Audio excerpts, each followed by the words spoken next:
Hi everyone, a blessed day to all. So, in this presentation, I'll talk about dietary computation. So, it is very important for you to know how to compute your BMI or your body mass index and the total energy requirement or TER or the amount of calories that you need per day. This will guide you towards healthy living because by having knowledge about it, you will know whether you are eating the right amount of food with enough calories needed by your body. Um, and for you to know also if you're not eating too much or more than the requirement of your body. Because if you are eating too much, it will lead you to overnourish. And if you are eating less than the body requirements, of course, you might have or magkaroon ka ng you will be considered undernourished naman. Okay? And knowing this dietary computation, okay, it will also help you in planning meal for your client, for your normal client, and of course for client with illness. Okay, so this presentation or this topic actually includes the following. No, this is the outline of this presentation or or under your dietary computation topic. So we have a body mass index and classification, desirable body weight or your DBW, the total energy requirements or your TER and the TER distribution, application to food exchange list or your FEL, and we will have sample menu. Okay, but in this presentation, I will cover only the first two topics. And the next three topics will be covered in my next presentation. But still, again, this is under your dietary computation. So, in planning regular diet, these are the guidelines that you will be using. The food guide pyramid is, of course, from the word pyramid. No, we already discussed it in our previous discussion. The food exchange list, okay, you have it also, and it is also posted in our canvas. The food composition table, the recommended energy and nutrient intake, the nutritional guides for Filipinos, so either or any of this you can use as your guidelines. And you have to follow a specific steps. So these are the steps in preparing a normal diet. You have to prepare a profile of a client. For example, this includes the name of your client, the age, the occupation, and so on and so forth. You have to measure the weight and the height, and then compute the DBW or the desirable body weight, and then determine the nutritional status using appropriate classification methods. And then you can estimate the total energy requirements per day. And once you have the TER, you can distribute the TER into carbohydrates, protein, and fats. Kung ano yung the proper distributions for your patient for her a daily intake for breakfast, lunch, and dinner. So this is a continuation in the steps in preparing a normal diet. You can also formulate diet prescription. So right after you already compute your TER, and then you can translate the diet prescription into food exchanges, and then distribute the exchanges into meals, and then prepare a one-day menu using the principles of meal management.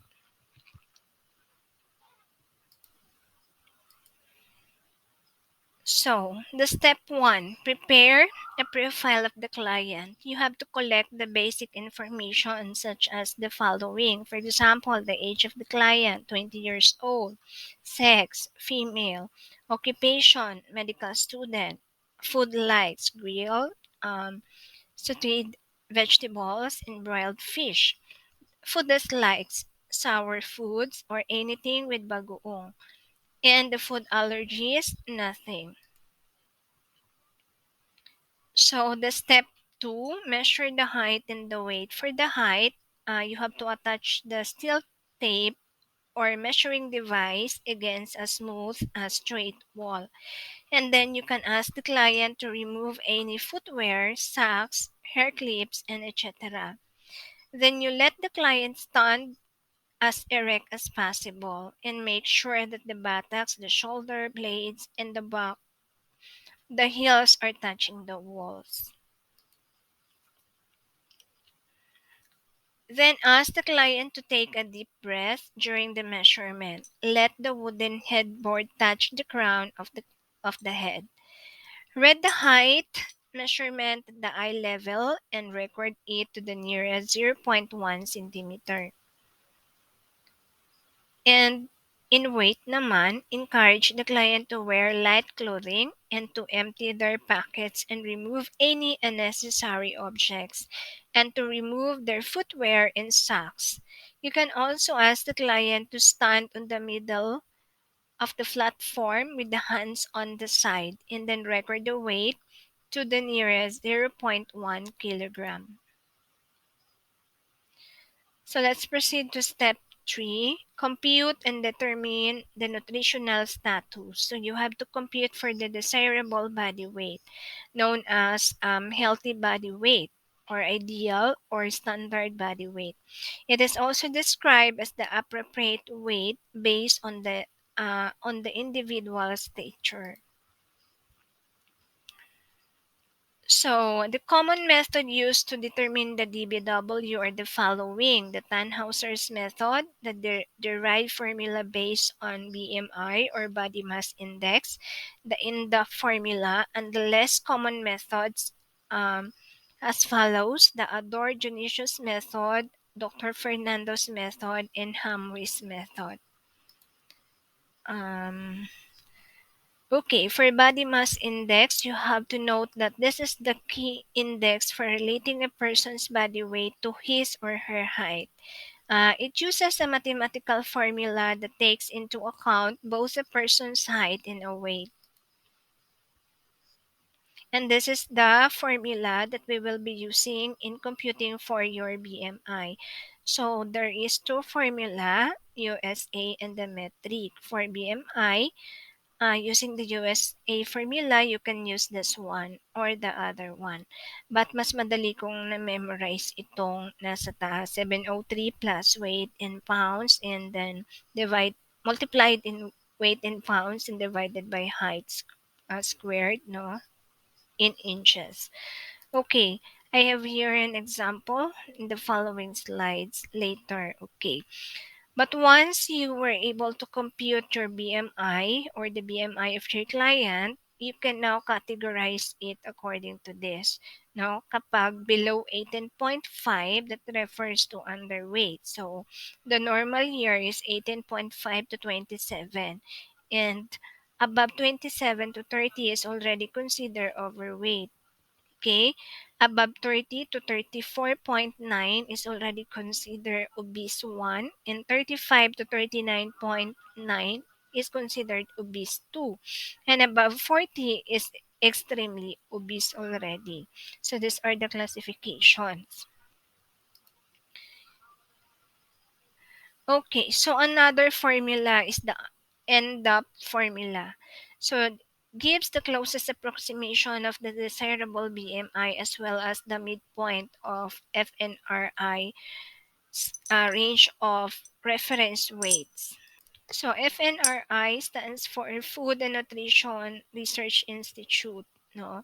DBW for meals, kung paano mag-compute nitong end formula. Ito yung formula, no, DBW for meals. 5 feet tall is 112 pounds. You can add or you can subtract 4 pounds. You can add or subtract 4 pounds for every inch above or below 5 feet. So meaning, kapag more than 5 feet, you can add 4 pounds for every inch. For example, 5'1", so you can add 4 pounds, no, for every inch. Okay, pag 4, ano naman siya, 4.49, okay, you can subtract. Kasi 4.9 siya, sa isang inches, meron tayong, I mean, sa isang feet, we have 12 inches. Okay, so kapag 4.9, so ilan yung kulang? 3. So, ma-minus, isa-subtract mo siya. No?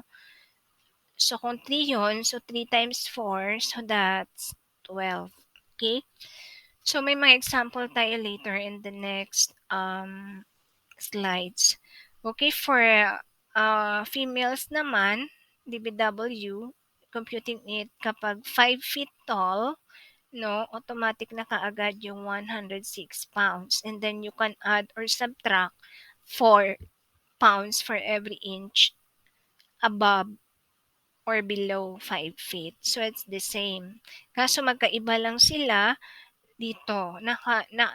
Automatic na kasi kaagad na 5 feet, 112 pounds na kaagad yan kapag male. Tapos mag-a-add ka na lang kung ilan yung nadagdag. Is it 5'5"? O sige, syempre pag 5'5", so may nadagdag ka dyan na 5 inch. O bawat inch is 4. So 5 times 4. So, ganon. Okay, and then, so here is an example of how you will compute using the Tannhauser's method. Okay, you have to measure the height in centimeter naman. Okay, ito naman yung formula for the Tannhauser's method. Okay, for the height, okay, is equal to 5'5". No, this is an example. So 5'5", i-convert natin yung 5'5" into inches. So that will give you 65 inches. You have to note that yung 5 feet or yung 1 feet is equivalent to 12 inches. So 12 times 5, that is already 60, plus 5 inches. So that's why that this is 65. Okay, 65 inches. And then you have to convert this inches into centimeters. So 65 inches, ito yung 1 inch, meron siyang 2.54 centimeters. So, you have to convert the 65 inches into centimeter.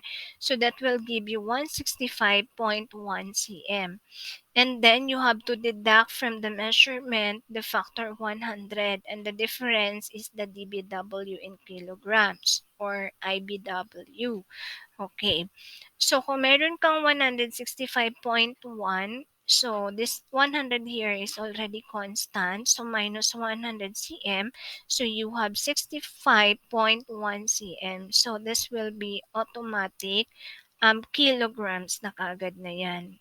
Okay, DBW. So, hindi na siya, itong cm na to, papalitan mo na yan ng kilograms. So, meaning the ideal body weight using the Tannhausers kapag yung height niya is 5'5", okay, so you have 65.1 centimeter.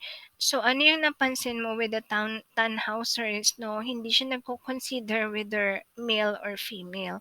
So, ang kino-consider niya kaagad dito or ang tinitingnan niya is the height of the patient para makuha yung kanyang ideal body weight. Okay, so hindi pa tayo tapos doon.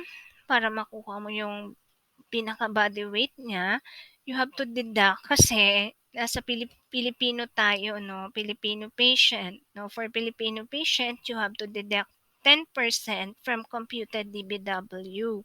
Okay. DBW or IBW, no? IBW is ideal body weight or desirable body weight. So it's just synonymous. Okay, so we have 165. Diba, balikan natin yung kanina, cm minus 100. So automatic, again, this is constant. So you have your 65.1 cm or in kilograms na yan dapat. Then you have to get, okay, 10% muna. Ilan ba yung 10% ng 65.1? So the 10% is 6 po. So the 10% of 65.1 cm is 6.5 51 cm. So you have to deduct that from this. Okay, the 65.1 kilograms. You might be asking, ma'am, saan po yung kilograms? Saan yan galing? Di ba cm po yan? Di ba? So in the previous slide, sinabi natin na papalitan na yung unit na yun kasi yun na yung IBW or DBW na magiging kilogram na siya. Okay, minus 6.51. So that will give you 58.59 kilograms because Filipino tayo. So the desirable body weight for a patient na 5'5" ang height, Filipino, is 58.59 kilograms, or you have to convert it again into pounds, multiply it by 2.2. Okay, because 1 kilogram is equal to 2.2 pounds. So that will give you 128.90 pounds. Okay, you have to note that the 100 again is constant. Sorry, may tip po yan. So in most of your activities later on, especially in your meal planning, you will be using this formula, the Tannhauser's method. Using naman the Adore-Dionysius method, yung height, no, for female, okay, equals to 100 pounds na kaagad siya, and then male equals to 110 pounds, and then you add 2 pounds each for each additional inch. Okay. So for the age na for the age naman yung basehan natin, you have to add 5 years, no? 5 years between 25 to 55, you have to multiply by 2 and divided by 5 every years, or 2 pounds additional for every 5 years. So, mas madaling intindihin to. So, kapag ang age is between 25 to 50, you have to add 2 pounds for every 5 years. Okay, mag-add ka ng 2 pounds for every 5 years.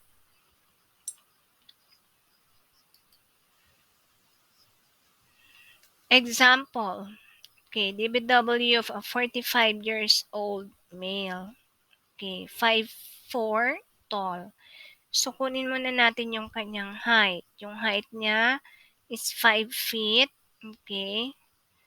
Then, ano siya? 5 feet, 110 pounds. Okay. And then, 4 inches. Okay, 'di ba yung 5 feet natin naka-automatic na yan going back doon sa ating previous slides, 'di ba? Automatic na kapag male. Ang 5 feet automatic na kaagad na 1 pounds. That's why here pagdating natin dito, yung 5 feet is nakalagay automatic 110 pounds na kaagad siya. Since 5'4" siya, so 4 inches, no? 'Di ba sabi nga natin add 2 years. Yan, 4 inches. Yan, times 2. Okay? So, equals to 8 pounds. So, i-add mo naman ngayon to 110 plus 8 pounds. So, that will give you a 118 pounds. Okay. So, sa age, tingnan natin yung age. 45 years times natin siya sa 2 by 5. Kasi every 5 nga. No? 2 by 5. So, that will give you 18 pounds.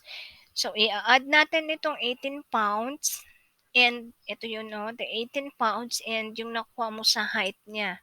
Kasi dito sa Adore, tinitingnan natin yung kanyang height and kanyang age. Okay, you have to add itong nakuha mo dito sa kanyang height and then yung nakuha mo sa kanyang age. Okay, that will give you 136 pounds as your DBW using the Adore-Dionysius method. So, actually magkaiba sila ng result with the other method. 'Di ba? Kasi kanina yung 5'5", okay, kung babalikan natin yung slides using the asan na yung 5'5", okay. Ayan, yung 5'5" kanina, using the Tannhausers, no, yung 5'5", the ideal body weight is 128.90 pounds, no? So, imaginein mo 5'5" ito, mas mababa siya compare doon sa Adorjonicius method na mas mataas. Okay, 136 pounds sa kanyang DBW. So, iba-iba ang kanilang formula, magkakaiba din ang kanilang result. Kasi dito, si Adorjonicio, kino-consider niya yung height ni patient and the age of the patient, while si Tannhausers naka-focus only sa height. Okay. So that actually ends this presentation, and the next topic will be covered or in the next video or in the other video clip. Okay, the reference of my presentation is will be also posted in the next presentation. Okay, of course by Caudal and by Adela Adela Adela Hamjurado Ruiz for some of the computations. Okay, thank you everyone and God bless.